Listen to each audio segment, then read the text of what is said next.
Closer to home, we've heard Fairfax County police say they're not investigating the murder of a Muslim teenager as a hate crime.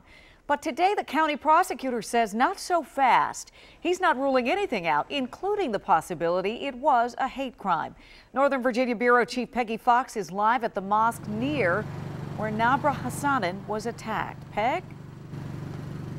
You'll hear from the Commonwealth's attorney in a moment. But first, a lot of people have wondered why these teenagers were out in the middle of the night.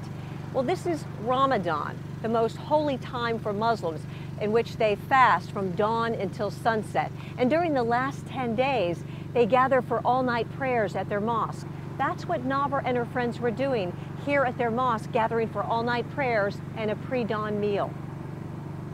The teenagers like to come to McDonald's for their pre-dawn meal. Sometime after 3 a.m., they left to walk back to the mosque. It's about a mile walk along Drainesville Road. It was along this road where 17-year-old Nabra Hassanin would have a fatal encounter. 22-year-old Darwin Martinez Torres is charged in her murder. The first confrontation happened along Drainesville Road. Torres was in his vehicle and he encountered several teenagers who were riding their bikes. Words were exchanged. We don't know what was said, but police say it enraged Torres to the point of deadly violence, driving his car up here on the curb and trying to hit the teenagers, and then parking his car in this lot, getting a bat and chasing the teenagers. Police call it road rage. But the Fairfax County prosecutor says he's not ruling out a hate crime. I think it's important to get all the evidence and make those judgments when we have it. From my perspective, it may or may not be a hate crime. Torres apparently caught up with Nabra here and allegedly assaulted her with that bat.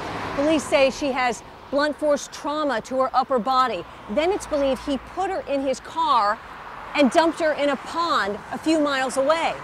So why isn't he charged with abduction?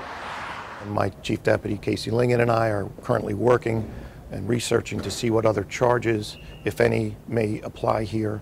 And that's why I say we always wait. The investigation is always ongoing, especially in a crime as serious as this.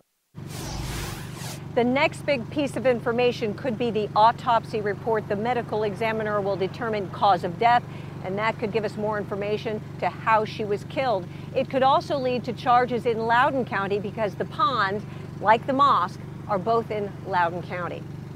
Live in Sterling, Peggy Fox, WUSA 9. All right, Peggy. Well, the family of Nabra, along with their imam, are holding a news conference at 6:30. We've got a crew on the way, and we will be there to bring you any new developments.